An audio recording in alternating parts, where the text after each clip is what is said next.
What's up, folks? It's me. Look, maybe add a webcam to these videos so there's a little more interesting things to see on screen. But we are going to be focusing on the patch. This is Early Access Hotfix number 8. I like this format. I would like to continue doing it. So if you do like this and you are getting something out of it, please let me know. Because I'm doing it for you guys. So if this is worth it, drop a like, drop a comment, whatever it is. Let's get to the stuff. Let's not wait any longer. This is a cool patch. Now, I've read through this time. We've actually had time for me to figure this stuff out and have some smart stuff to say about it. So let's jump right into it. This is a really cool patch. Highlights, duos is now a thing. The goblin caves are getting harder. Weapons that were legendary and unique and higher in the rare, like the grade pool, are getting worse. There's a lot of cool stuff going on here and a lot of balances, and it's a really interesting insight into how Ironmace wants to move forward. So let's get right into it. Let's jump in. Starting off, the Ruins map can now only be accessed by solo and duo teams. They teased yesterday the idea of a duo queue. Not what we expected here at all. Ruins being only solo and duo. As a result, the triple portal at the end of the Ruins is now a double portal. I think it's 2 double portals. So small change there. Here's another big one. The weapon damage gap between the different grades has been reduced. And if you read the below comments, you get into a bunch of stuff about how essentially the disparity between a gray item and a legendary item was too high. Basically, it was like a crazy jump in damage. So what Ironmace has done, they've improved all the lower end stuff. So whites and grays, all that common stuff, even greens, I think, are going to be more damaging. And the blues, purples, oranges, uniques, all that stuff, rare, uncommon, whatever you want to call them, those have all been nerfed slightly, so they're all kind of shrinking. We're getting a little more close together. So just another reason that the perks on weapons are going to be the big things you're looking for. So again, trading tip for these patch notes. Oftentimes I'll give you guys these because I think a lot of people miss it. Substats are way more important. The default damage is what to look for because there is a range on all these items. That range is going to get shrunk a little bit. So keep that in mind when you're shopping around for items. Substats are huge, and the color of the item a lot of times does not matter. Anyway, moving on. Here's some nerfs to some items. Clearly these items were doing too well, so Ironmace is slightly nerfing them. The stiletto dagger, the short sword, which by the way, I think some people figured out the short sword is really strong, especially for classes like rogue. I think the rogue can use short sword. Rapier, horseman's axe, falchion, and crossbow have all had slight damage nerfs. I don't see a huge change in here. Falchion's getting a second nerf in a row with damage. I personally don't like the falchion a lot. I think it's too slow. I would much rather have an arming sword when given the option. But given that the falchion is usable by so many different classes and was getting so much use by a bunch of different classes, this is not surprising. Crossbow on the end of a lot of the buffs it received in the last patch, getting a bit of a damage nerf. This is also not surprising. Zweihander, Wizard Staff, 2 items we saw buffed in the last patch, getting even more buffed. So the Zweihander, clearly not getting enough play, is getting buffed. The big thing here, though, the Felling Axe, which was like top choice in like maybe the 3rd and 4th playtests. Pretty much every single barbarian was running a Felling Axe. It started falling out of favor a little bit because it didn't have the reach. Now that it's getting another damage buff, or I guess a damage buff, it's not another damage buff. Now that the Felling Axe is getting a damage buff, watch out. And also the Halberd and Bardiche, these are really good weapons with movesets that take a little getting used to, but these weapons have crazy reach. And in the hands of someone who really knows what they're doing, especially stuff like the Halberd and the Bardiche, headshot machines. So I would pick those up if you haven't already. Obviously, only introduced new items are going to be including these buffs. So if you get these as drops, especially if they're blue and up, maybe hang on to them. Viking Sword and Chris Dagger, 2 of the least used weapons, are getting big damage buffs. I wish I had numbers in front of me for this, but I don't really know. But this is also big. The Viking Sword, definitely not a choice people are making. And the Chris Dagger, if you talk to a rogue, most of them like the moveset, but don't really find it's very good. So that should help. Lanterns are getting a lower move speed penalty for the higher quality versions. That'll be interesting. They're also worth a lot. Blue ones are worth 30. I assume there's purples. Greens are worth 20. Normals are worth 10, so it's decent slot value. You should be picking them up anyway. Don't see a lot of people running them in the offhand, but might be something worth doing. On to rogues. Caltrops are getting some attention here. One of the rogue's least used abilities. By the way, they have 14 different perks do rogues. I just discovered this yesterday. I was like, wait, why do rogues have like 14 different perks? There's a lot to choose from. And now there's maybe an even bigger reason to choose a different active ability. Caltrops, as a solo player, might be really good, especially like running from people. This could actually be an alternative choice from the... I mean, definitely in the same vein of like the smoke bomb and the invisibility. So we'll see. I don't know if this is going to be enough to make Caltrops good, but we'll see. More Caltrops, basically, you'll be able to put them down more often, but there's actually less Caltrops like that you can put out. It's weird. The ability count is being reduced, but you're able to put them out more often, so we'll see about that. This is interesting. There's the ruin stuff I mentioned. Now, big thing, and oh my goodness, my lighting is just now terrible. Whatever, we're gonna roll with it. One blue portal, I put up a poster to try to block that, but we're just gonna run through it. Ironmace has seen all the teaming that is happening in Goblin Caves as a result of VoIP. They think it's a direct result of VoIP, and I can't disagree with them. They talk about it here. They're seeing a lot more teaming. So as a result, they are taking away a portal, an end portal, at the very end in the Goblin Caves. This is on the backs of them adding a portal into the Goblin Caves. So as a result of more teaming happening, and basically people surviving more often because of VoIP, they clearly saw an increase in the amount of people surviving the Goblin Caves, and they wanted to bring it back in line with what their vision is. From anecdotal evidence from playing Goblin Caves with VoIP, really easy to say to somebody, hey, there's this many portals left, we're good. So I totally understand. They have their vision for the game. That's important. Now we'll get into more of what Ironmace has talked about teaming a little further into the video. Let's keep rolling through these patches and then we'll talk about that. So, the buckler, blah, blah, blah, didn't benefit from stuff. These are just bug fixes, fixed a bug, fixed some crashes. Here is a big one. As an experiment, we've removed the entrance fee for High Roller. High Roller's free now, folks. Isn't that exciting? Definitely necessary. High Roller already comes with a ton of risk involved.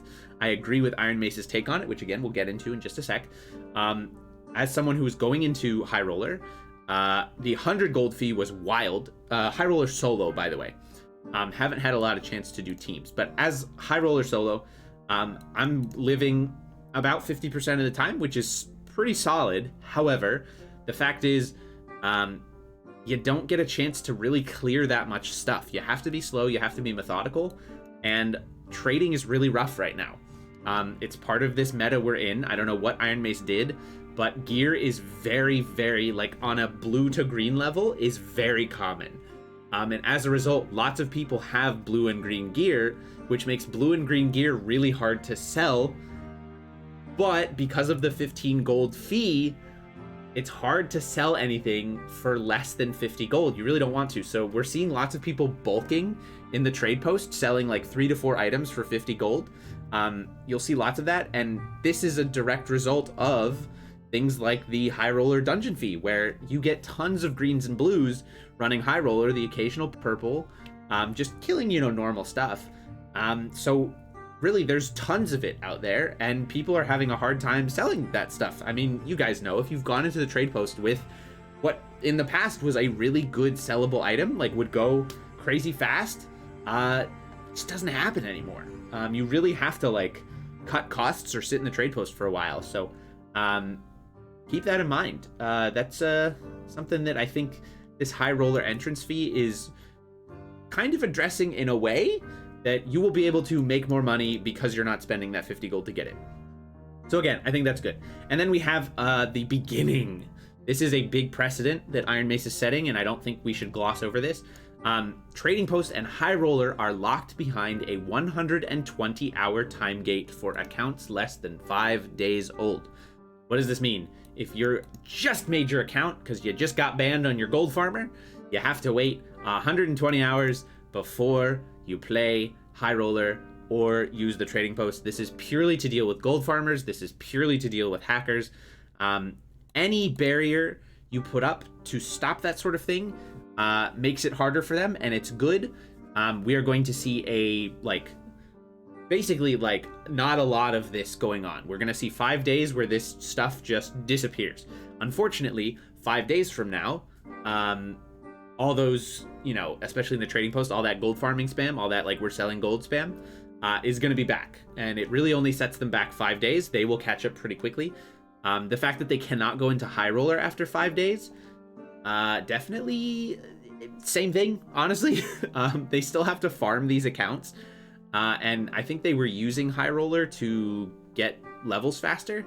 I'm not really sure. I don't really have much insight on that, but I know that big gold farming operations were queuing into the same games to try to farm as fast as possible. I believe they're also buying keys to just go loot treasure hoards. So it's an interesting thing. If you manage to sneak into a game that has gold farmers in it, there's a huge opportunity for sabotage, to just absolutely go ham.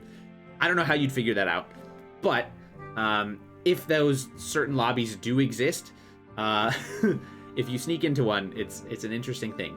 Anyway, I could make a whole video on that, and maybe I will, but we're getting pretty late into this video. We're already 12 minutes in almost.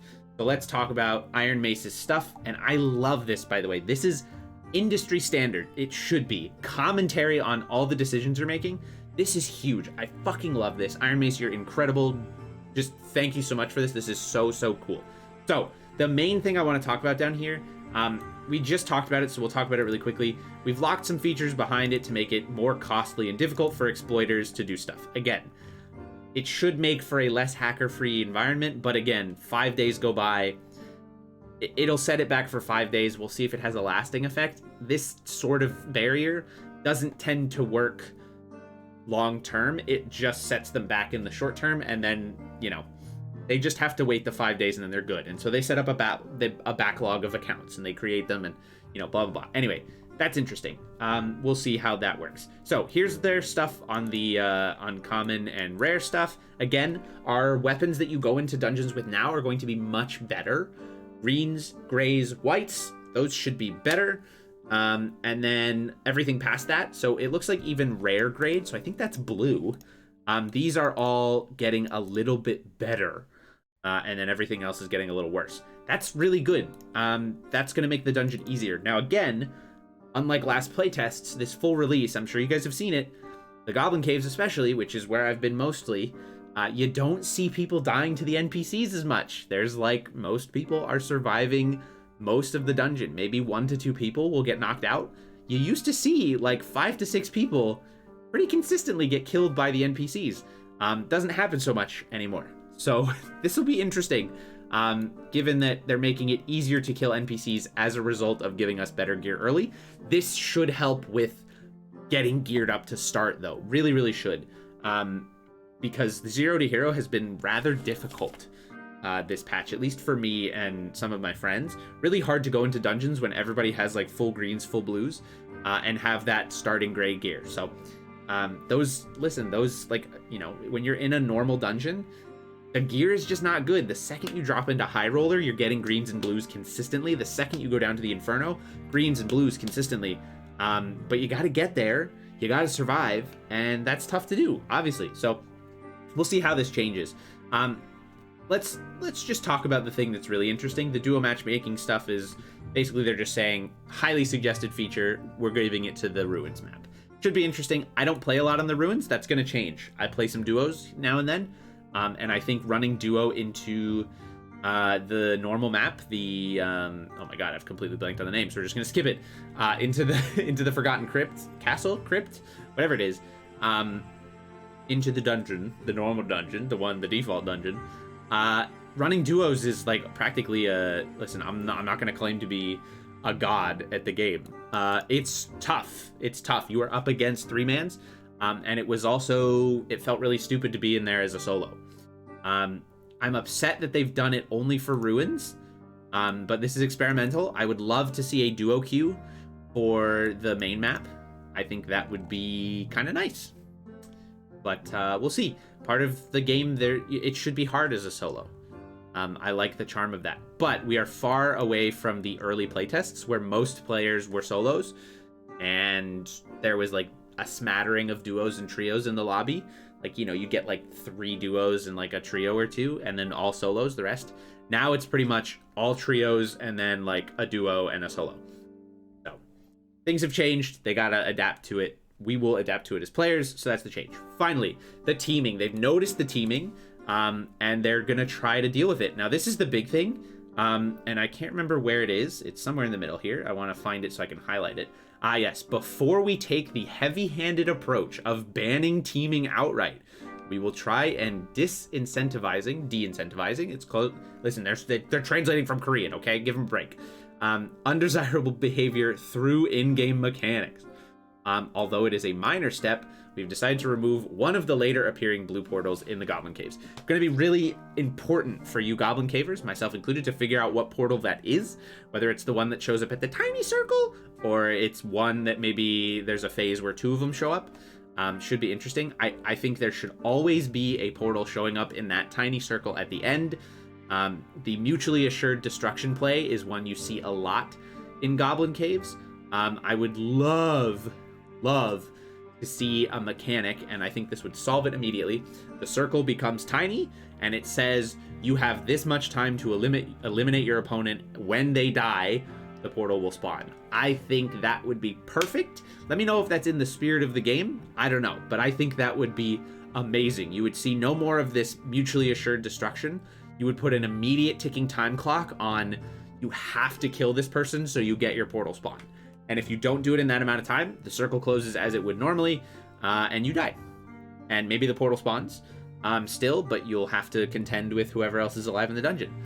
You and that other guy, or maybe it's 3 of you, who knows. Either way, I think that would be a beautiful fix. Let me know how you think about that. But that's pretty much it. This is a really cool patch. I know I say that about a lot of these patches, but this one I really, really, really like. We're seeing some buffs to some lesser used weaponry, which is what I've kind of been looking forward to. We're taking the MOBA approach where we're like, well, this character needs a little bit of a, a little bit of a boost, give a little bit of a boost. And then this one, tamper you down a little bit. So very, very very minor tweaks here and there, which Ironmace has kind of yet to show that they're capable of. And they've mentioned in some of this review that like, hey, we want to be a little more fine-tuned with some of this stuff. And they have immediately, the patch directly after the one where they're like, we would like to be a little more fine-tuned with it. Here you go. This company has proven that they are data-centric, and I think that's amazing. Hopefully they are also experience-centric, because again, the meta oftentimes is set by the players, and sometimes the players are very ignorant to what is actually strong and what is actually weak. And look, I mentioned this the last video, it happens a lot in MOBAs, where a certain character will come out of nowhere because one guy made a build and went, whoa, this is crazy. When item and character somehow just suddenly hit and no one realized, and that person kind of does it for a little bit until someone goes, hey, that's pretty good. And then eventually the entire player base is building Bloodstone Razor. My Dota reference of the video, if you watched the last one of the few people that did, you got it a second time. Anyway, if you made it this far, thank you so much. Drop an emoji in the comments. That would be awesome. Love to know when you guys watch the whole video, and I appreciate it so much. But yeah, if you like this format, if you appreciate my commentary on this, I know we're at almost 20 minutes. I apologize. But I think there's a lot to say about what is not a lot on screen, but you can talk for hours and hours and hours about this stuff. And I really like doing that because I like this game quite a bit. Anyway, thanks so much for hanging. I'll see you guys in the dungeons. And maybe if you're running Goblin Caves, you'll come see me killing the troll, and you can come make my day just a little bit worse by interrupting my troll kill. Please don't. For the love of God, for all the troll killers out there, please stop coming into the room. It's the worst. Thanks so much for watching, guys. See you for the next patch or whatever the next video is. Take care. Oh, I flubbed the stop recording and I don't edit these, so this is going in. It's going in. I couldn't find the button fast enough. Goodbye.